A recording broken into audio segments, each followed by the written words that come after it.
بۆ پەرستنی یاسای شۆخری ناوچە جێناکۆکان لە دوای شەڕی داعش ئەندامانیان زمانی پەرستگای کەرکووک بە پێویستی دەزانن هەمانگیل نێوان هەرێم و بەغدە بکرێت. کوردی هیچ پیلانێکی نییە، تەنها سەرپێییە، اتفاقمان کرد دانیشتنێک و نانێکە خوریە و هەڵەسن جێگای داخە. ئێمە اتفاقمان کرد لە مووسڵ و لە شوێنەکانی ترە و شوێنانەی کوردوێتی هەتا و شوێنانەی ڕۆیشتنە گەرێ بەدەستیانە بمێنێ. ئەوە تابینی حەشد شعبی لە سنوورەکانە خەرقی سنووری ئەقلیم کوردستانەکا و لە شنگارەوە ئەیبینن. لێرەشە بەڕاستی من وابینم هیچ التزاماتێک نییە بەوەی اتفاقی کراوە کە هادی عامیریاتە ئێرە و اتفاقمان کردومە لە شوێنەکان خۆمان نەبین و ناشنە ناو حەویجەوە ئەوانش لە جنوبەوە بێن لەبەرەوەی هیچ تەوقیع نەکراوە، هیچ مەحزەرێکمان نەبووە. من لە کۆبنەوەکانە بەشدار بوومە. بەداخۆ لە عێراق هیچ اتفاقێک جێگەی بتمانە نییە و کەسیش بڕابەوە نانکاکە هەر اتفاقێک هەبێ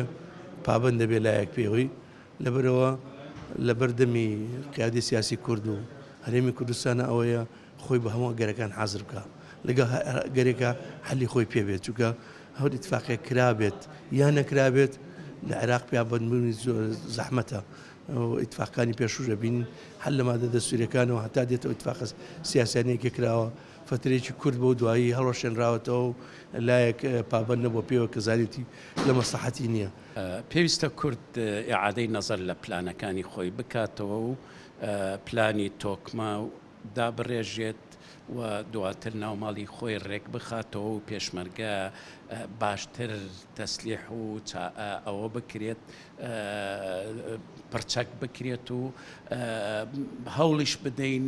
ناوماڵی کەرکووک لەگەڵ پێکاتەکانە خۆمان ڕێکخینەوە و پێکەوە ژیانێکی باشتر و تۆکمەتر لەگەڵ پێکاتەکانی کەرکووک دواتریش ئەوەندە پشت نەبەسترێ بە حکومەتی اتحادیەوە چونکە بەڕاستی ئەوەی ئەو اتفاقیانەی کە لەگەڵ حکومەتی عێراق کرێت هەر هەمووی پێشێ لەکرێت ئەبینین لە مووسڵ و ئەو ناوچانەی وەکو شنگال و ئەو شوێنانەی کە بە ناوچە کوردستانیەکان یا ئەو مەناتیقانەی کە نیزاعی لەسرە مادەی 140 گرێتەوە ئەبینین حکومەتی عێراقی و حەشد لەوێ تەجاوزاتی زۆر ئەکات و گۆ بە ئەو اتفاقیانە نادات کە لە کاتی خۆی اتفاقەیەکی سێقۆڵی کراوە. پارێزگاری کەرکووک لە ڕیکورسات نیوزەوە پێشنیاز دەکات هەیئەتێک لە نەنەری ناوچە جێناکۆکان پێک بێت بۆ داڕشتنی پلانی ئەمنی بۆ داهاتووی ناوچەکانی مادەی 140. ئەبێ هەڵبەتە دانیشتنی جدی بکرێت لەسەر مەسەلانە وە خەڵکی کەرکووک خەڵکی خانەقین خەڵکی مەخموور خەڵکی شنگال ئەبێ بەشدار بن لەمانە. ئەمە ناکرێ وەفدێک لە هەرێمی کوردستانەوە بۆ نیو ڕۆژ بچێتە بەغدا و بێتەوە و بڵێ وڵا شتانەمان باس کردووە چکە ئەمە لە 2003 تا ئێستا ئەم مەوزوعانە ماوە و چارەسەر نەکراوە و بەبێ بەشداری خەڵکی ئەم شوێنانە ئەمە ناکرێ و من هەر وهاش داوا ئەەکەم کە ئێمە خۆمان وەکو ئەو شوێنانەی کە لە دەرەوەی هەرێمین خانەقین و کەرکووک و دووز و مەخموور و شنگال و ئەو شوێنانە نوێنەر دانین بۆ ئەوەی کۆبوونەوەی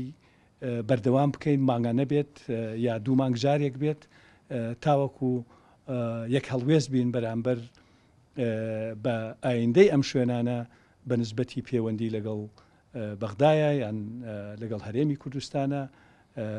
ئەمانە ئەبێ باس بکرێ بە جددی. لێپرسراوانی کەرکووک و شێوەی چاودێرانی سیاسی ڕای دەگەیەنن کورد پلانی داڕێژاوی بۆ ئایندەی ناوچە جێناکۆکان نییە و هەوڵەکانی کورد لەو چوارچێوەدا سەربوونەتەوە کە لە ڕێی دیفاکتۆوە پێشمەرگە ناوچەکانی پەراستووە.